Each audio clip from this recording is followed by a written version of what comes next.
Hello, everyone. Welcome again to Keep Kicking Martial Arts Podcast, where I have martial arts conversations with my martial arts friends. Today, I sit down with Sifu Jerry, whom I've known for many years. And he is another member of the very rich community of martial artists that exists here in Louisville, Kentucky. It's been my pleasure to train with him. It's been my pleasure to learn from him, to pick his brain and understand the way that he is dissecting these techniques. It's been a wonderful thing. A little bit of housekeeping. I still have a back catalog of people that I have interviewed. I promise I'm getting to you all. I went a little out of order because I wanted to break up conversations with the men with conversations with the ladies, because I've still not been able to get as many ladies as I would like to represent themselves. And so, anybody, if you'd like to come on this silly little podcast, talk to me about your journey, please reach out to me. You can get at me on Facebook. You can email me, keepkickingpod@gmail.com. I look forward to it, especially if you're a lady, or also anybody that is trans or non-binary, anybody that's in the gay, queer, leaning community that would like to talk to me about martial arts. I'm trying to approach this in a way that we dissect it from every demographic, every perspective, every walk of life. And I can't do that without your all's help, because I'm only one person and I only have one perspective. This is the same reason that I taught, or teach. I can give a technique to somebody, and I can watch somebody with a different life experience, with a different sight, a different weight, a different mindset, a different orientation, I can watch somebody dissect it. And in watching somebody dissect it, I learn something from it. So please reach out. I want to have these civil conversations. Keeping peace. Do not exalt the very gifted, and people will not contend. Do not treasure goods that are hard to get, and people will not become thieves. Do not focus on desires, and people's minds will not be confused. Therefore, evolved individuals lead others by opening their minds, reinforcing their centers, relaxing their desires, strengthening their characters. Let the people always act without strategy or desire. Let the clever not venture to act without action, and nothing is without order.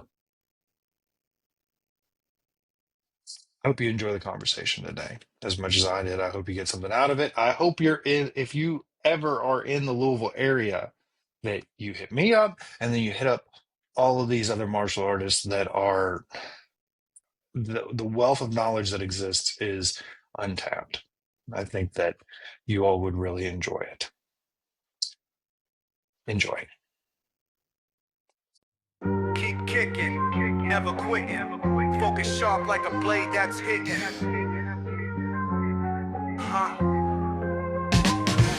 From white belt dreams to the master flow, Paul Coffey's got the mic, now the stories grow. Technique entails discipline and fire. Each guest brings truth to inspire.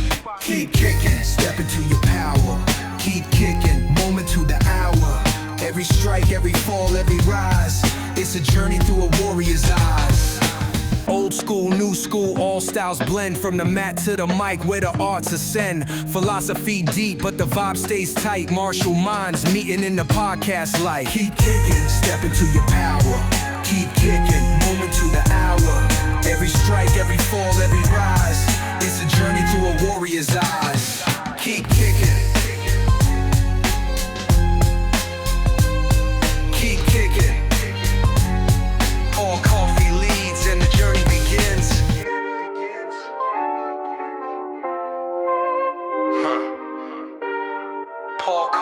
leads, and the journey begins.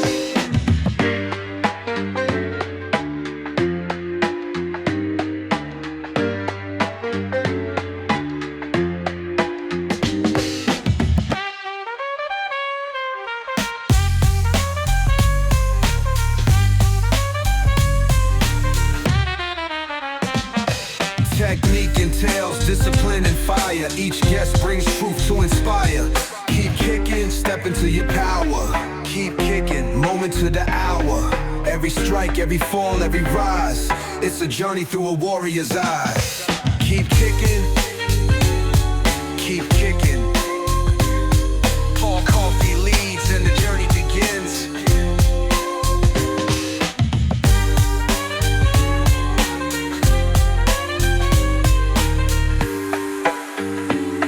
Paul Coffee leads and the journey begins.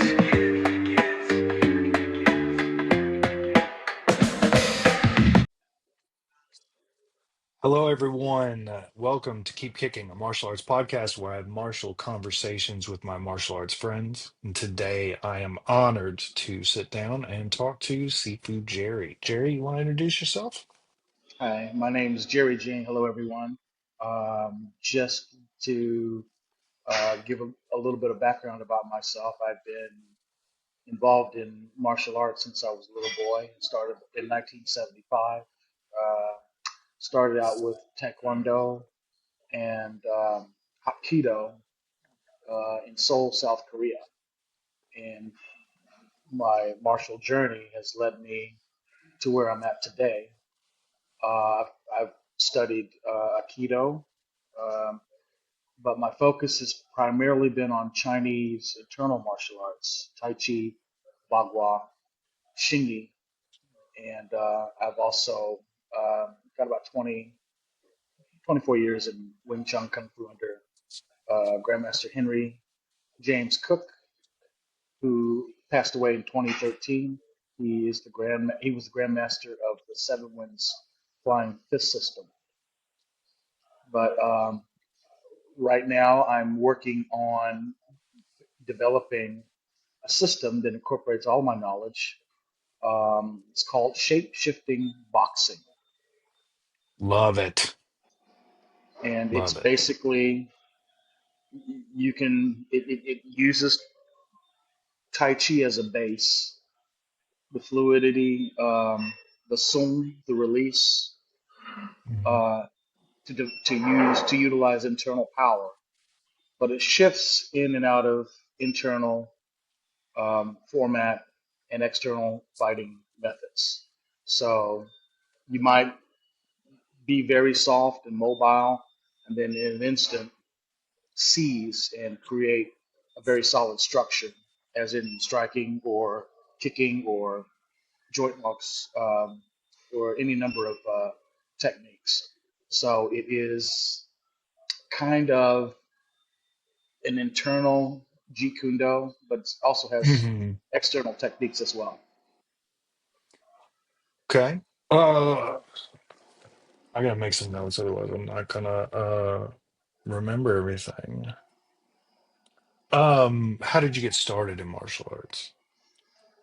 Um, Walking to the market with my mother in Seoul, South Korea, and we happened to walk past uh, a dojang, and I saw all these other kids um, kicking and punching and yelling, and I didn't even know it was fighting. I just really liked it and asked my mother, "Hey, I want, Mom, I really want to do this," and so she put me in the class. That's wonderful. Yeah, that's probably actually the most innocent uh that I answer to that question that I've gotten so far. Just you thought it was cool and wanted to do it. What's kept you in martial arts? What's kept you going? Um, Mostly self-development, cultivation. I do martial arts. Um, I still do it for self-defense, Hmm. developing physical skill. Hmm. Um, but I would say mostly cultivation. And martial arts is a form of moving meditation, whether you're doing forms, kata, or qigong, It's or missed on a lot of people. yeah, and even doing push hands or sticking Hmm. hands. That is Hmm. also a form of meditation as well, and Hmm. it can be very extensive in opening yourself up to your mind and um, auditing yourself and learning about yourself, opening up your subconscious mind, and they call it shadow work in psychology. And Hmm. um, yeah, this is a way that you can um, this is a way that you can explore yourself. More people need to do that in today's society. Yeah, I agree. Um, let's go back to your style. How are you teaching that switch, that transition from hard to soft, and Well, I back don't again? have I don't have any students, but Tai Chi itself um, is not a soft art Hmm. exclusively. It's both yin and yang, and the transition and transformation between hard and soft. So it's a myth that everything is soft. Soft is part of it, but also hard is too. It's becoming full, becoming loose and released, and then you can seize the body.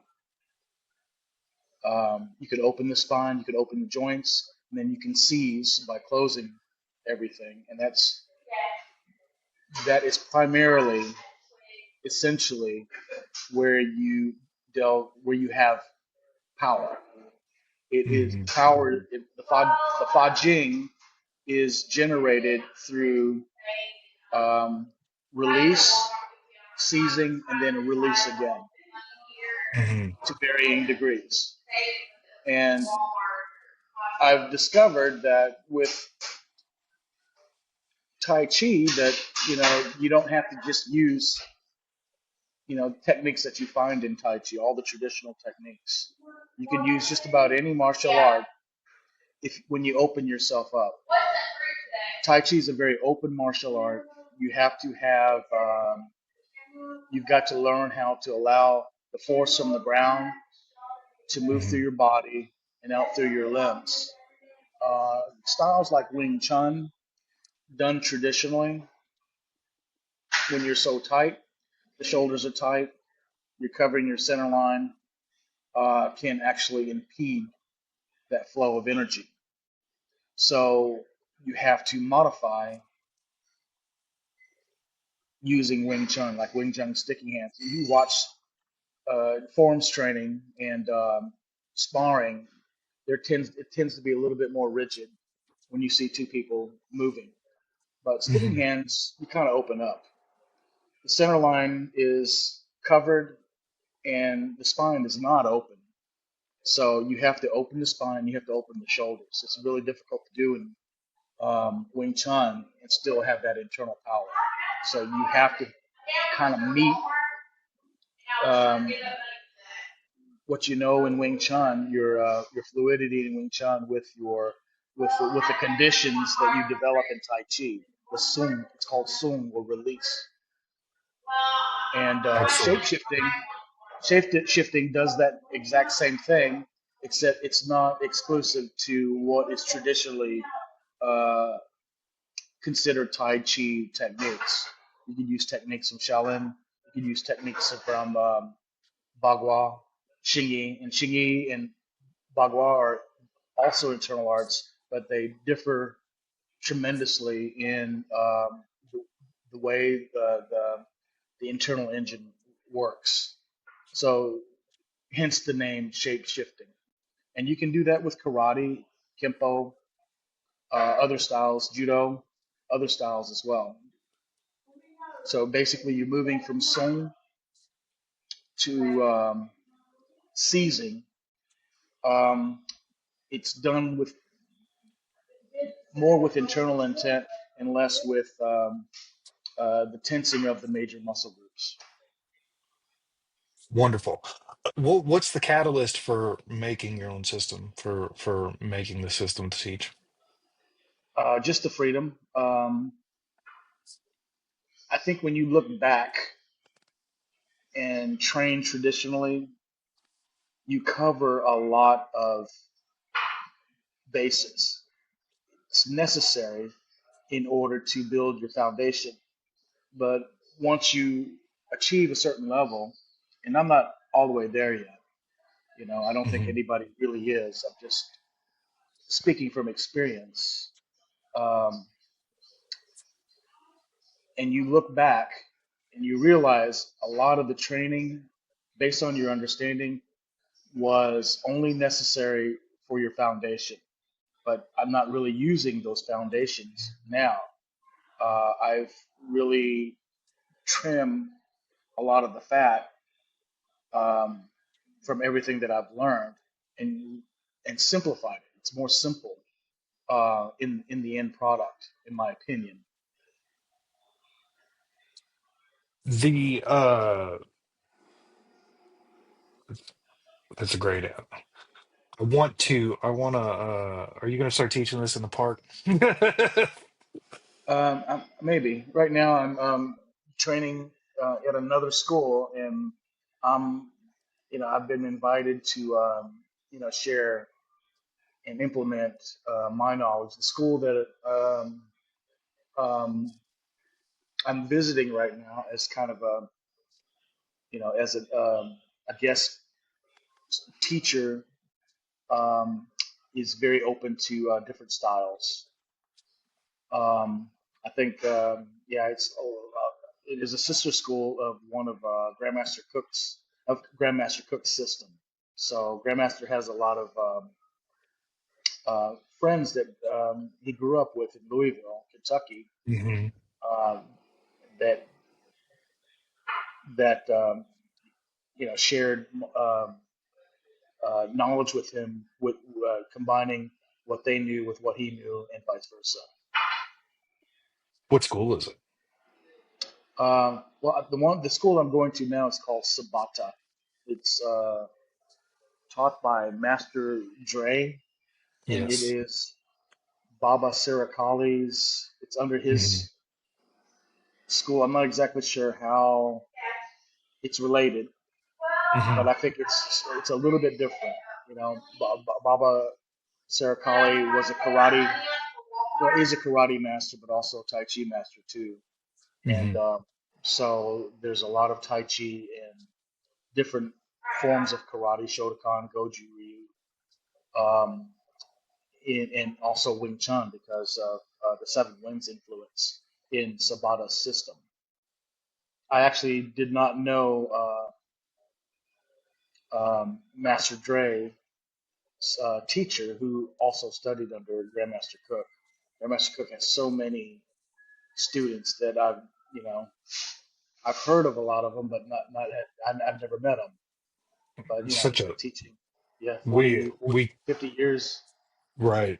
in We Louisville, come from Kentucky. such a rich community of martial artists that all like, no, I won't say center around Master Cook and Master Cook's teaching, but Master Cook was a very integral part in what I consider a very enriched and tight-knit community that I am Right. grateful to even be a part of. Like, I don't feel as though it's earned in any capacity, and I always feel very grateful for my hall pass to be a part of it. So, what do you think is the most neglected aspect or technique for the average student? That's a good question. I think the average student,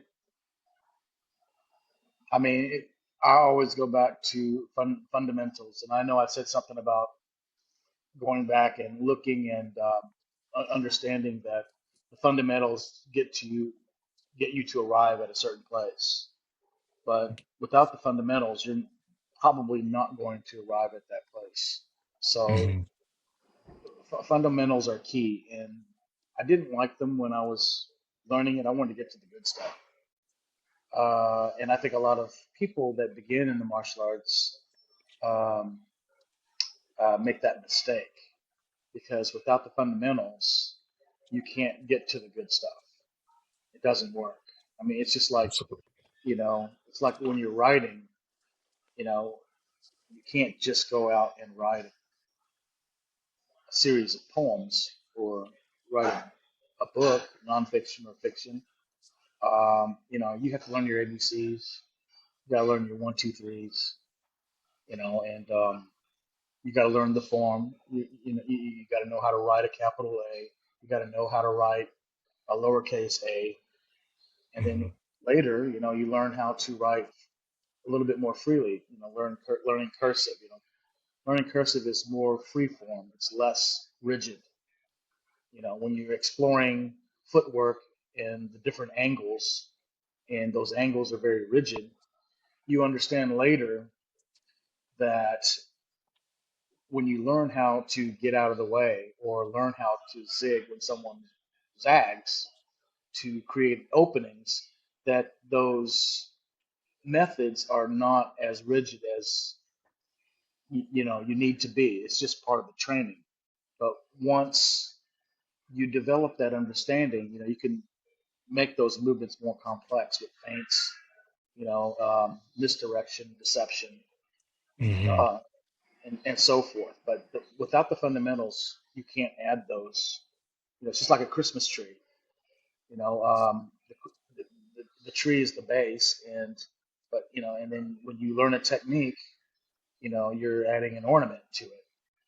And Hmm. over time, you add more and more decoration, and you can get rid of things, you can add things. It's your Christmas tree. But over time, you can develop a lot of techniques. You can learn a lot of methods. You Absolutely. can, yeah, you can, kind of um, cross perceive with different Hmm. styles and see the differences, but also how they all relate and integrate into more of a free form fighting. It, Um, we Sort of like, I interviewed Dre already, and we had this okay, conversation. I explained to him that what the way that I talk about this is it's about making a roux, you know? So okay, as a martial artist, and I don't like if somebody calls me master, I don't like to use that term or anything like that. I am just a guy who's been a white belt for 32 years. You know, I've just been we just yeah, start over and start over and start over. I see that too. I mean, I see myself that way as well. Yeah. So the metaphor is that us martial artists, you know, if we're lifetime practitioners, we're making a roux. And so, you know, we start with a stock and it's got to boil down. And then we add some stuff and it's got to boil down. And we add some more stuff and it's got to boil down. Well, you might get your tasting spoon out and go, not quite there. Dump part of it out, put some more broth in, start again. But we're constantly boiling that stuff out and boiling it down. And when I was using that metaphor, the reason for using that metaphor is I have not ran into any technique that I have learned that I consider to be useless. I've ran into techniques that I need to digest more and I need to understand what I have to take out of it, but I have not ran into anything that's just completely useless and needs to be absolutely discarded. That's Right. my personal perspective. I don't know how you feel about that or I agree with it. I think a lot of people misunderstood, uh, when Bruce Lee said, um, add what's useful. I'm paraphrasing here. Add yeah, what's useful and discard what you can't use. I think everyone is different. Bruce Lee was an exceptional, phenomenal, athlete. I am not. absolutely. So, Absolutely. um, there are things that Bruce Lee can do that I can't. So it's not a matter of I finding it useless. It's just that my body's not going to let me do certain things that Bruce Lee can do. It's just it's just not in the cards. And Absolutely. and there's just some things. It's about efficiency too. If it's going to take me a long time to learn it, if it's going to Hmm. take me too long to learn it, I'm not going to mess with that technique. If Right. I mean, Taekwondo was very challenging for me because I'm not a high kicker. Always had Okay. a problem with it. I never developed the flexibility to kick over my head. You know, um, you know, and I spent years, trying to develop that, and really it just led to injury. That could have been my mistake too. But I think that in the end, if had I approached it a little bit differently, instead of thinking, well, I really need to master how to do a spinning heel kick and be able to kick an apple off the top of somebody's head, which I never developed that skill. I just did not have the flexibility. And when I tried to push myself to that level, I just, ended up tearing tendons and muscles, and spent a lot of time working on something that I never developed, where where that time could be used to really get good at other techniques that were more suited to Hmm. my physical structure, my the human body has limitations, Oh yeah, and absolutely. I think that it's a myth to try to push beyond certain limitations. I mean, you're born with the body that you have, and you got to adapt your knowledge to your body, and not the other way around. Absolutely. Absolutely. Well, and like That's my opinion. as a teacher, the two of us sit here fundamentally very differently structured humans. I'm 6'5", Yeah, and you're not 6'5". right. I'm 5'8". So I'm a 5'8" potato. oh Yeah, well, I cannot do acrobatic stuff. hit hard for a potato. I find it interesting that you even as a child couldn't find flexibility for some of the kicks and such. Like you're I had a lot more then, but yeah, just it just genetically really, not yeah, just flexible. genetically, just I don't know what it is, and I've got, Thanks, mom. yeah, well, I mean, it's actually probably my dad. Yeah. Um, um, yeah, my grandfather had the flexibility. Um, he was a Taekwondo practitioner, a judo practitioner, and Korean folk wrestling, and he had a tremendous Ooh. amount of flexibility, and that gene never passed down to me. It Yeah, misses some of us. It misses some of us. But you can make up for it in other capacities. right. That's the With it. point that I'm making. Work Hmm. on something. And you know, don't invest in things that are not. It's not the. In martial arts, every investment is not for everyone. I love You that have wording.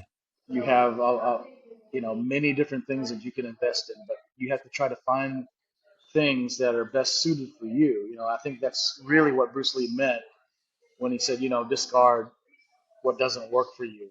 I mean, Hmm. I mean, it's not that techniques are useless. It's just that you know some things are just going to be useless for you because you're going to spend a lot of time working on it and never really develop. You got to know when to stop and try other things. And Absolutely. I think that's a big mistake. You get into a style like Taekwondo where I'm not really sure what the ratio is. I've heard 70% kicks, 30% hands. But in It art like seems that, about right. you need to have really good flexibility. You need to have good reach, Hmm. yeah, and good control over your legs. With my legs, I had none of those. I've got pretty good control with kicks to the leg, but not above the thigh. You know, low kicks, foot strikes to the lower leg, foot strikes to the groin, and even to the ribs. But anything above that, I don't waste my time on.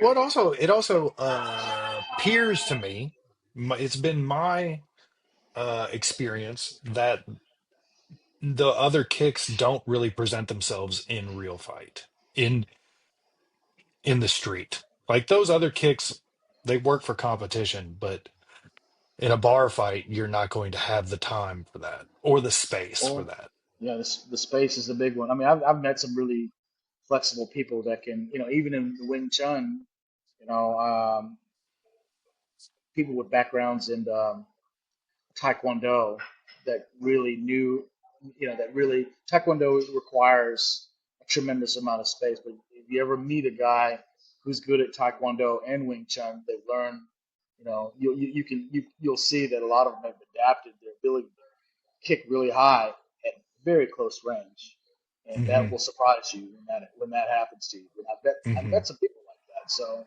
Hmm. it's out there. It's just you have to learn Wing Chun to do it. Right. It's famous Right. for, it says, Wing Chun's it was the saying back in the '60s when they had phone booths that Wing Chun is the perfect style if you were ever attacked inside of a phone booth. Mm, Teaches you I how to like that. move where there's virtually no space. And I know people who can kick like that inside of a phone booth. It's amazing how they could do that. Just the visual itself, you're like, no, come on, no way. But no, yeah, yes way. It can happen. Well, I can kick with a little bit of my space being hindered, but I don't know about a phone booth. But I don't know. I also don't know if phone booths were made for 6'5" people. Yeah. Uh, how has martial arts helped you outside of the dojo? Um, I think it translates really well. Your ability to think on your feet, like at work, um, problem solving, problem solving under stress. Also, the ability to mitigate stress. Um, it teaches you to it teaches you hyper awareness. Hmm.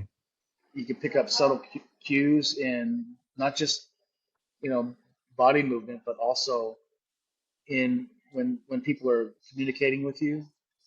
My attention to detail for space, spatial awareness, and movement translates into attention to detail when I'm listening.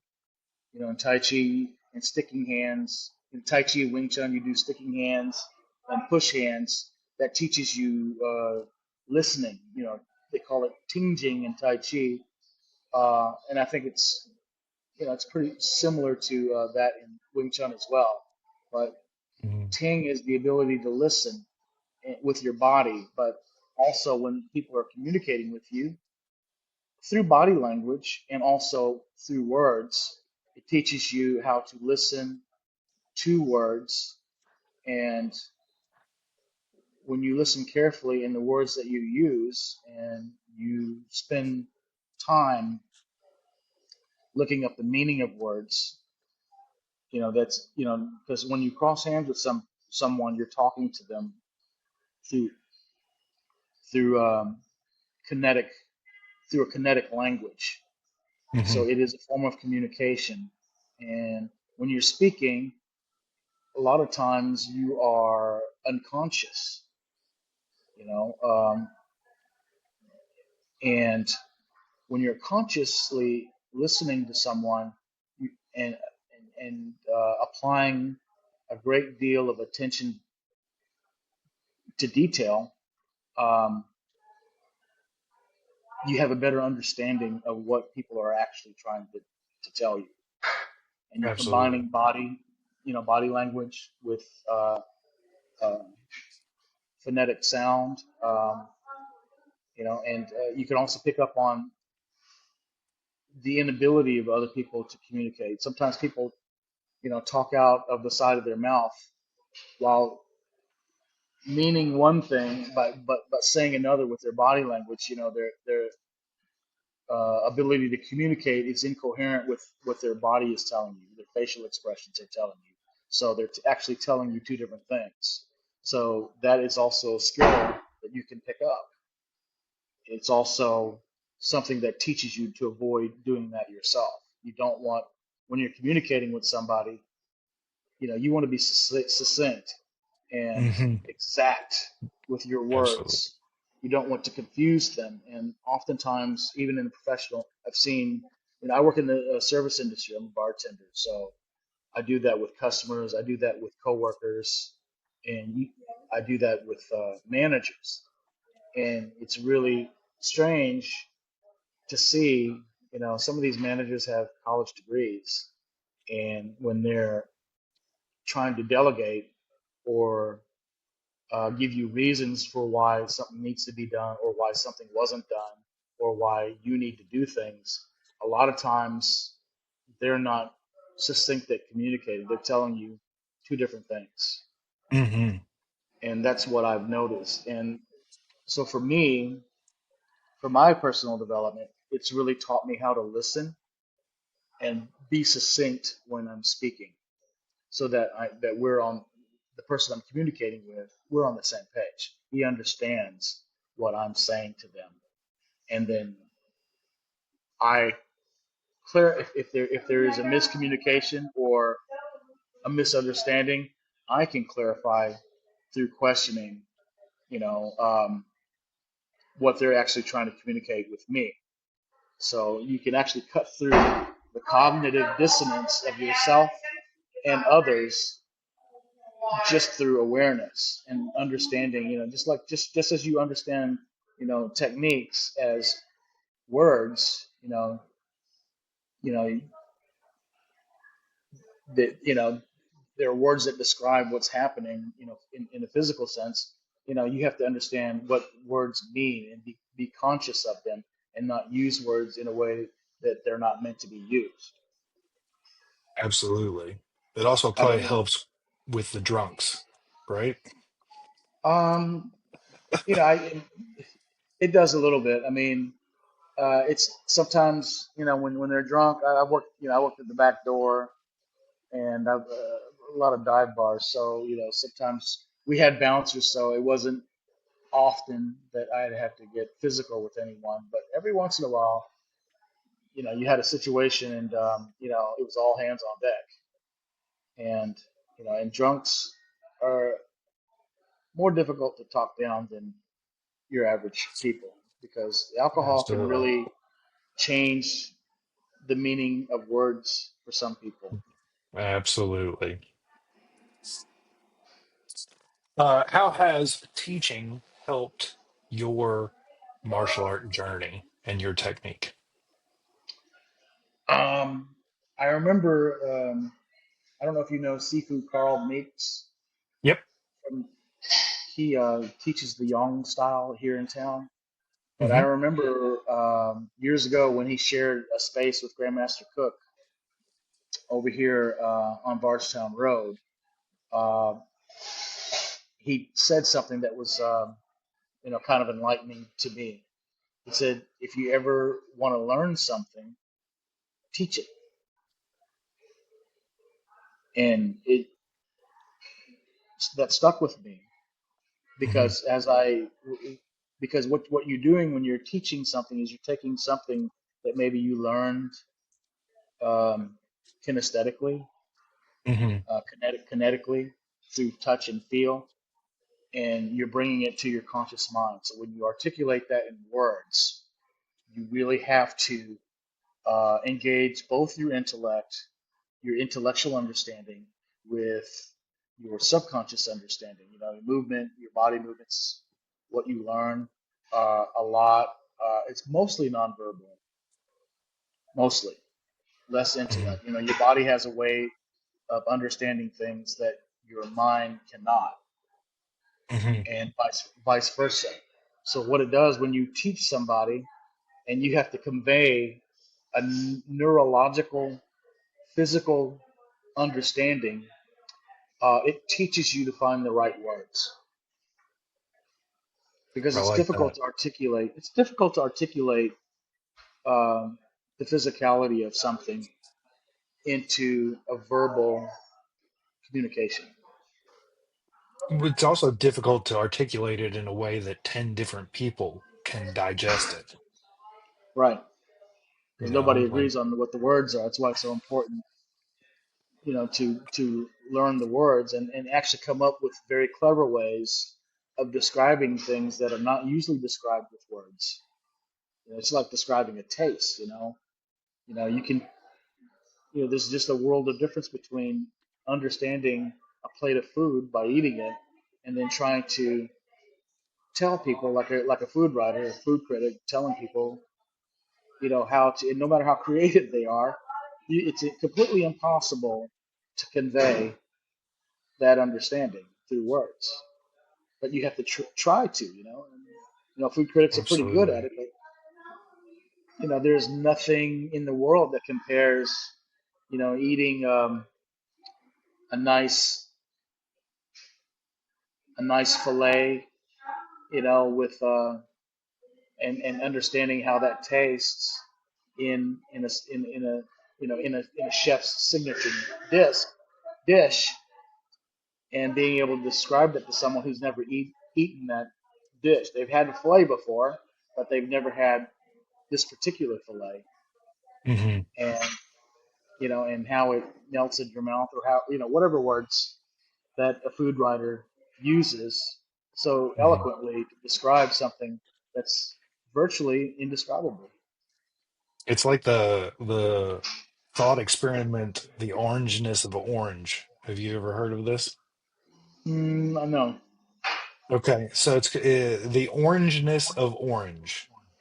So your task is to describe the color orange without using the word orange or Okay. referencing an orange. Okay. Yeah. Yeah. Kind of like charades. Yeah. Yeah, kind of like charades a little bit, yes. So most people pick a cop out and say it's the color of a carrot. Can you say that? I, In this? Okay. in a thought experiment, you could say whatever you want to, or however I you guess so. want. Yeah. But A fruit that is the color of a carrot yeah, grows on Florida trees. yeah, that's one way. We t in my teaching, we typically go with sun, sunlight, sunset when it peaks a Okay. certain level and it's not red yet, but it's not the vibrant whites and yellows that we see. I can dance around the color of orange by talking about other colors without Yeah. saying orange. Right. So Or interesting. safe, the color of safety hunting vests, Okay, there you go. That speaks or to a certain road demographic, road construction crews. right? A traffic cone. Yeah. Wonderful. Um, what is one technique or experience that you believe all martial arts practitioners should have? Um, if I may, maybe not a technique, because techniques are interchangeable. You can Hmm. get good at any. You can get good at any technique, or you can get good at just a couple of techniques. You don't need them all. They'll tell you in professional sport fighting that that's how you get good is you focus on a handful of techniques, get really, really, really good at those. Hmm. But for me, it's not about the physical um, techniques themselves, if that's what you were asking. Hmm. Um, it is the mental order of things. I think the most important thing is to be able to put your techniques in the right order and based on the problem or the question that's asked. You want to answer the right questions with the right answers. So your techniques in response to someone else's question, it might be a strike, it might be a kick, they might try to get a choke on you, but the appropriate answer and the ability to put them in order is based on a concept called chain thinking. And that's primarily what I've learned. They do it in all martial arts, but it's primarily I primarily learned that in Wing Chun, and some of my friends have that have learned it, and they learned it from me actually. Other martial artists, they like to call it chain failing. It's your ability to move from one technique, and if it doesn't work, you move to the next. You don't you don't commit and try to hold on to someone's hand if you don't have that wrist lock.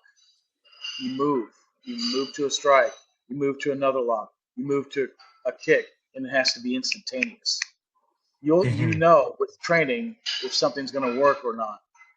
So Absolutely. Grandmaster's style, I think Wing Chun does this pretty much across the board. They kind of specialize in this, but I've never really seen it to the degree that it happens in Grandmaster's Cook's Wing Chun. In traditional martial arts, the goal is in fighting or self-defense is to end the confrontation with as little move as possible. So they spend their Hmm. lifetime learning the lifetime technique of their art, which is to end it in one movement. Hmm. Just about every art, especially Japanese art, focuses on that perfection, and it takes a. They call it the lifetime technique because it takes a lifetime to perfect ending a conflict with one move. But the other side of that coin is when you're not there yet. Yeah, sure, you try to perfect that lifetime technique, ending the Hmm. fight with one strike, ending the fight with one kick, one technique. But when you're not there yet, you move from you throw one technique, it doesn't work. You move to the next technique instantly, and the next Hmm. technique, and the next technique, and then you might chain fail 7, 8 times against a skilled opponent. Hmm. But you keep throwing those techniques until one lands, and then you don't stop there. When you disrupt their ability to flow from evading or defensive moves, you keep on going. And the Wing Chun, the simplest one is the straight blast, the chain punch you see in the Ip Man movies. Once Hmm. he's landed a technique that's kind of stopped the flow, and he just continues hitting in a straight line with a rapid Hmm. series of punches. That's the simplest way, but there's other ways too. We really in Grandmaster system we worked on not just chain punching, but moving from strikes to locks to kicks to sweeps to chokes. And it has to be that fast, just like a drum roll. You got to be able to move from Hmm. one technique to the next, just like a drum roll follows the next beat. In a series of striking um, the skin on a snare drum. Hmm. Are you familiar with Jacob for out of Master Rickard School, St. Matthew's Martial Arts? Are you familiar with him at all? Yeah, he's Okay. we've trained together. Master Jacob, yeah, we've trained together. Yes. He's He come to my classes. wonderful. He promotes learning drum rudiments. is why I brought that Okay. up. He promotes learning drum rudiments for sake of striking. And I think it's a brilliant way to look at it because, like, there's 40 rudiments and you drum in four, five, six, seven, eight, whatever. But a traditional fight, traditional humans, we're going to do fours. Boom, boom, boom, boom, boom, boom, boom, boom, boom, boom, boom, boom. Right? And so he Right. talks about if you go four, boom, boom, boom, boom, boom, boom, boom, boom, then to seven, boom, boom, boom, boom, boom, boom, boom. That that is enough to disrupt, throw off the opponent in a capacity that you can break through that defense. Right. So It's the same. You know, it's the same way with chain punch. That's all chain punching is. yes, yeah, just a barrage until Right. the wall breaks. Yeah. And I've never really seen, an art, and I'm not biased towards Wing Chun. It's just I've never seen that type of efficiency in other barrages of others, other styles. The Wing Absolutely. Chun. I'm not saying that it can't be done. It's just that Wing Chun kind of has uh, the the percussion chain punching barrage market cornered, in my Right. opinion. They got the accuracy and efficiency that exists in Wing Chun. I have not seen that in anything else. Like there are other places where they have accuracy or efficiency, but not both intertwined. But I can kind of see that, yeah. Um, or at least I've not seen that in other styles. right, Doesn't mean right. that it doesn't exist, and it certainly doesn't mean that it can't be done in other styles. Mhm.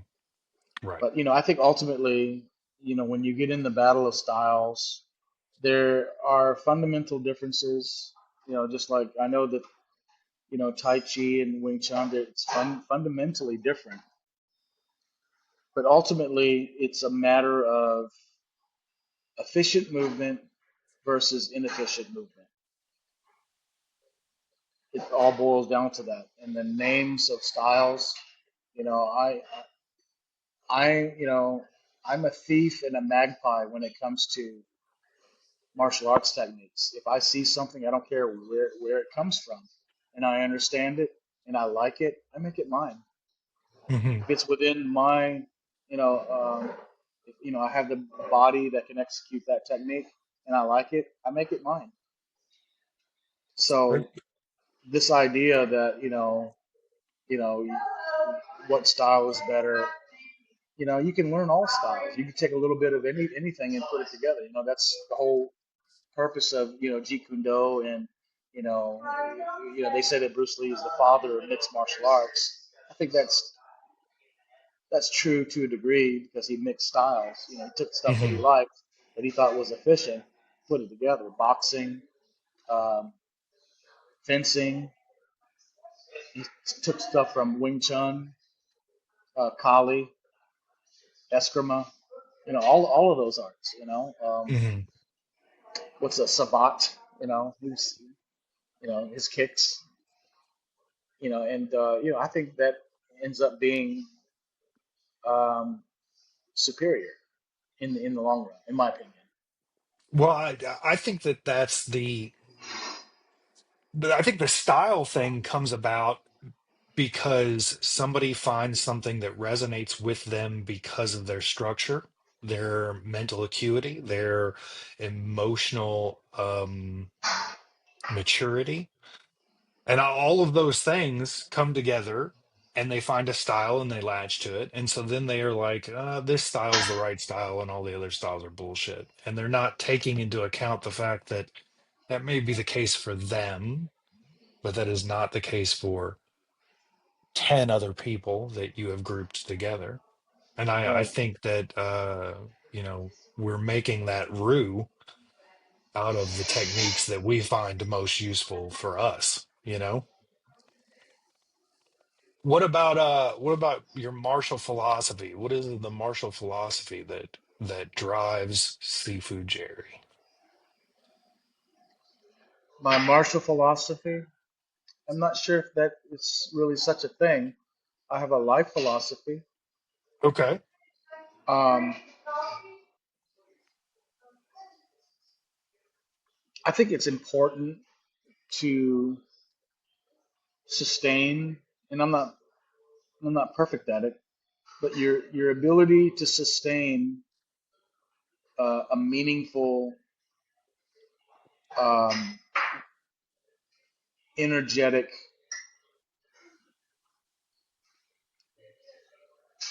a meaningful energy, a positive energy. I don't believe in toxic positivity.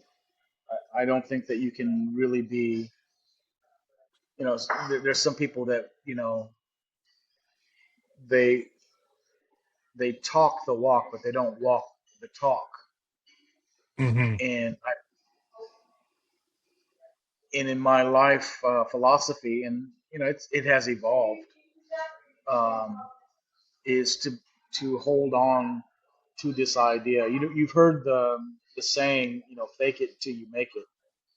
Mm-hmm. Um, and a lot of people, when they do that, they in the process of doing that, in the process of becoming who they want to become, they have a little bit of this imposter syndrome.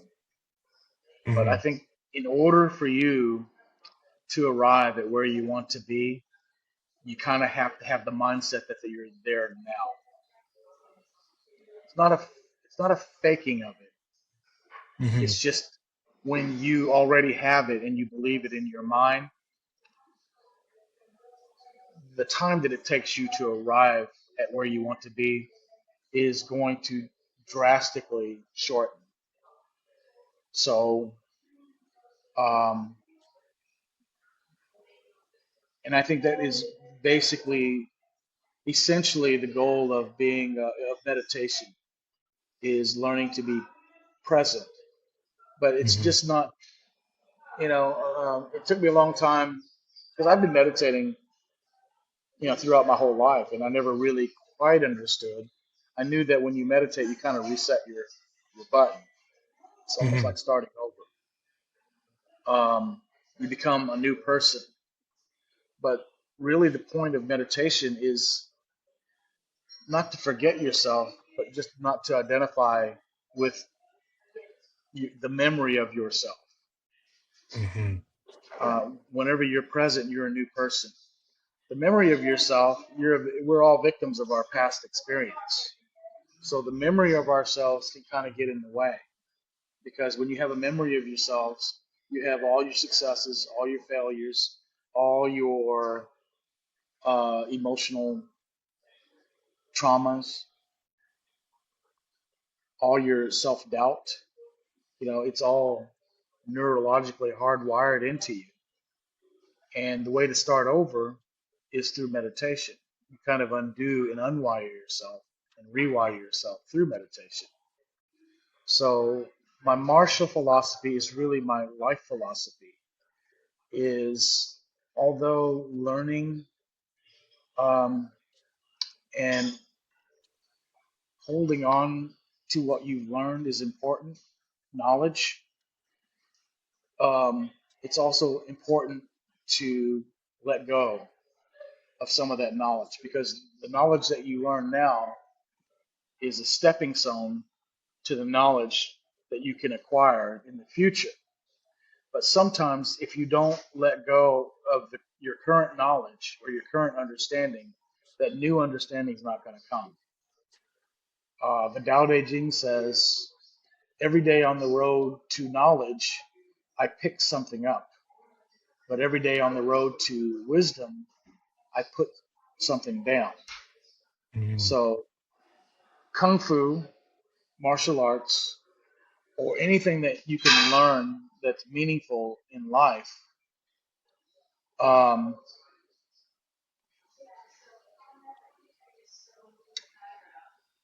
let's see, how do I put this?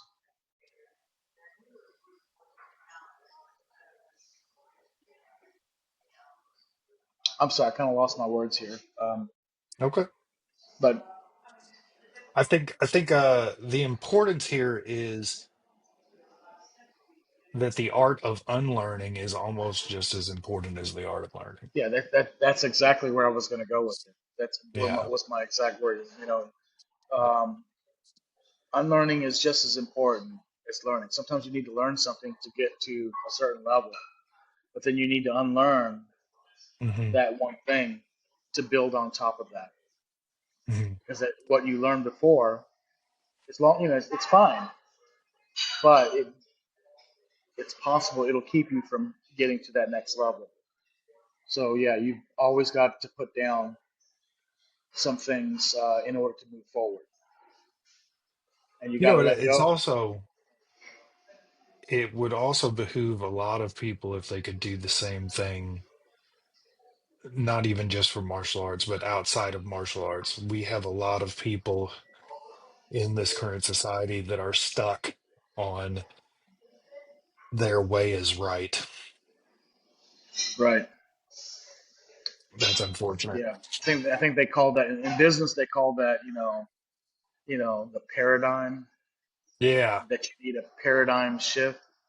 Thinking Hmm. outside the box. I remember that back in the they even had that training in the military. Thinking outside the box. It just kind of sounds so like an ancient psychobabble, but it's true.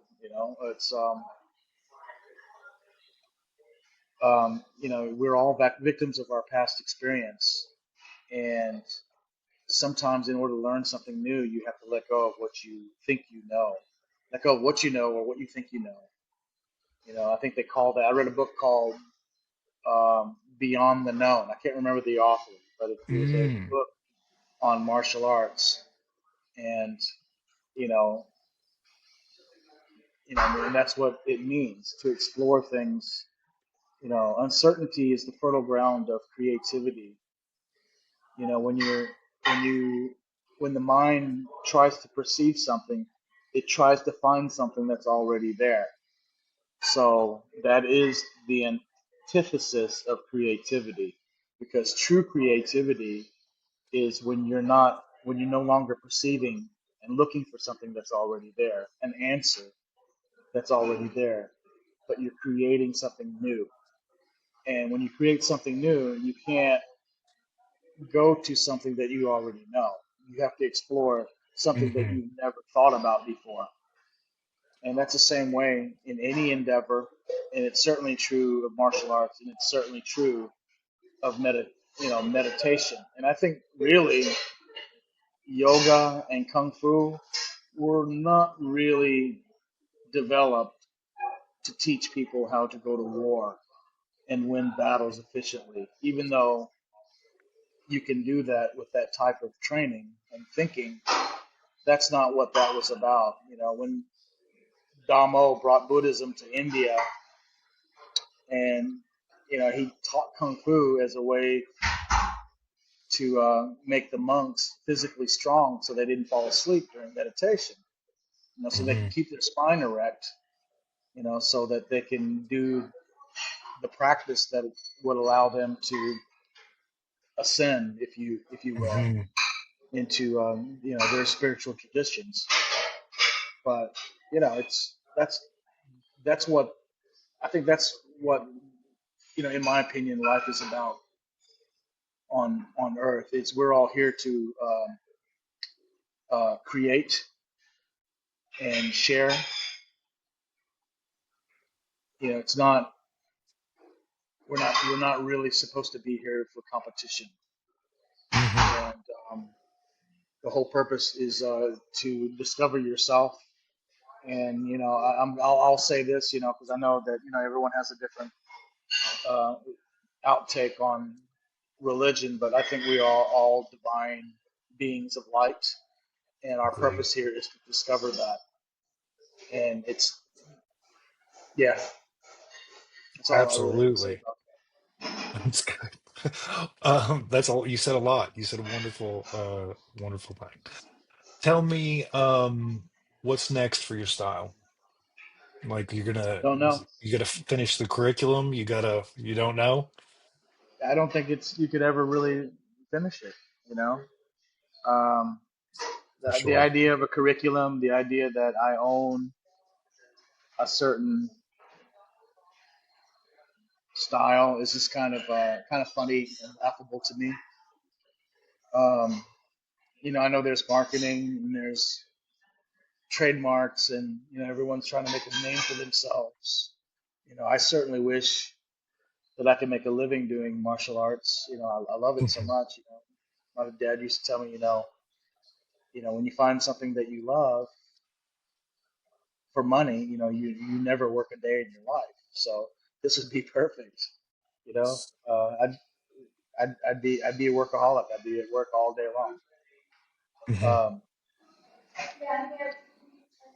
but yeah, it's never finished. And this idea, the more I think about trying to trademark something and trying to make money off something and trying to do what a lot of people are doing. Some people I know have 100,000 followers on social media. They're selling online courses, they're selling, all that stuff appeals to me too. But ultimately, I don't think that's what I'm supposed to be doing. But maybe in the process of giving up myself and just trying to share what I understand with other people, if they like what I have to offer, that those things will come about. Making a Yeah. living, Yeah. you know. But yeah, yeah, I'm not really good at social media stuff. I'm not really good at marketing.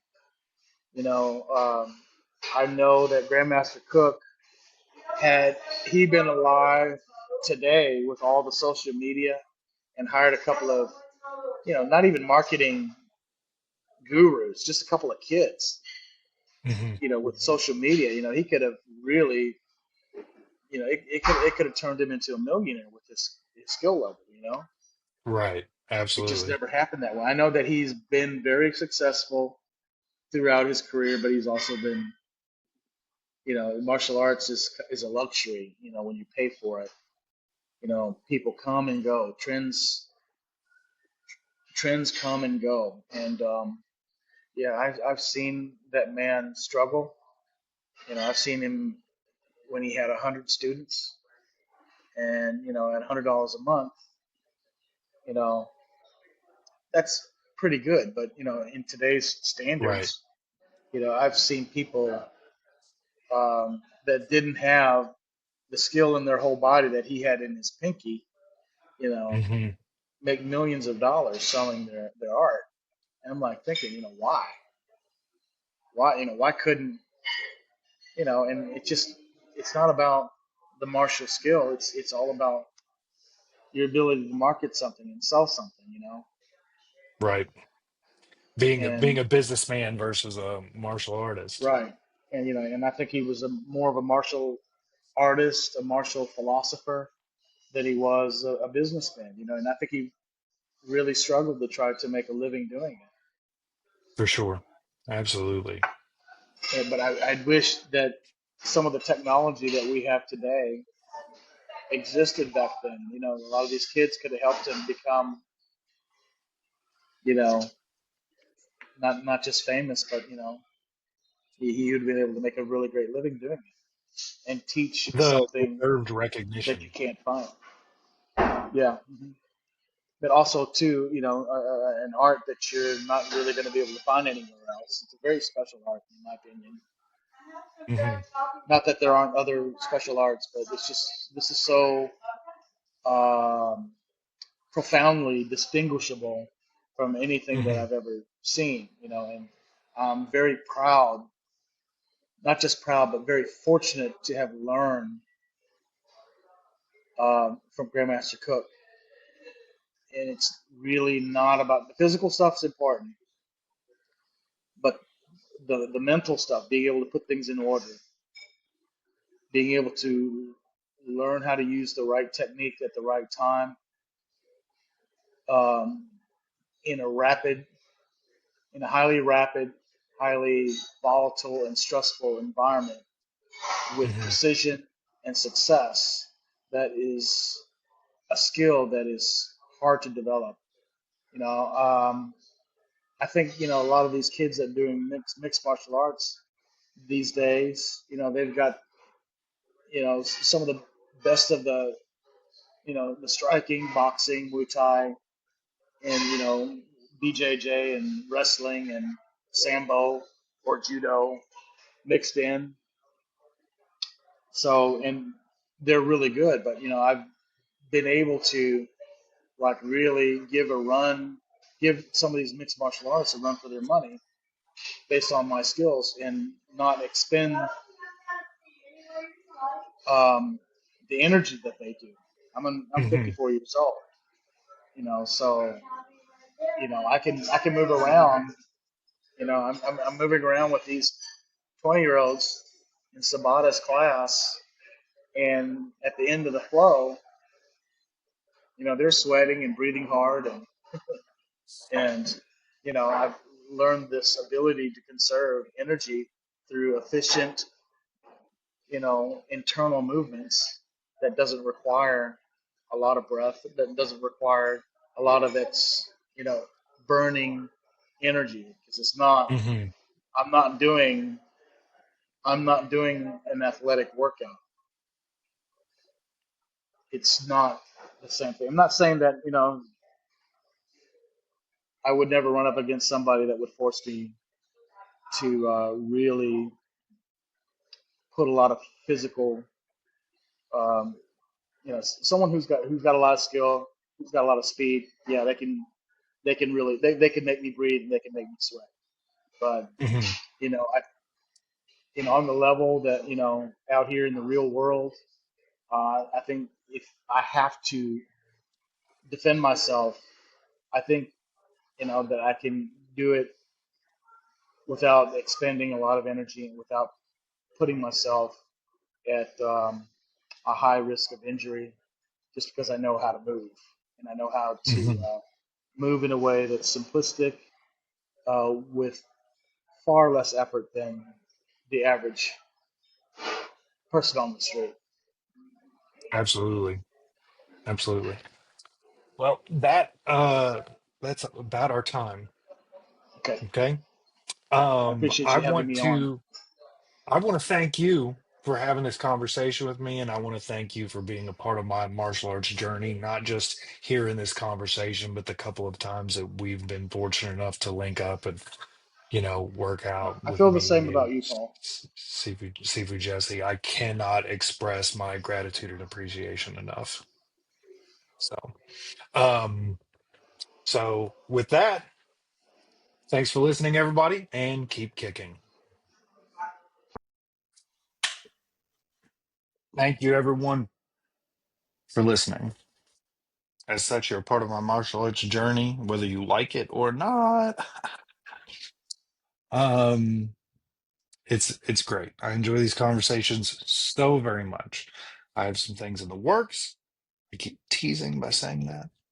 Um, but we're not ready yet.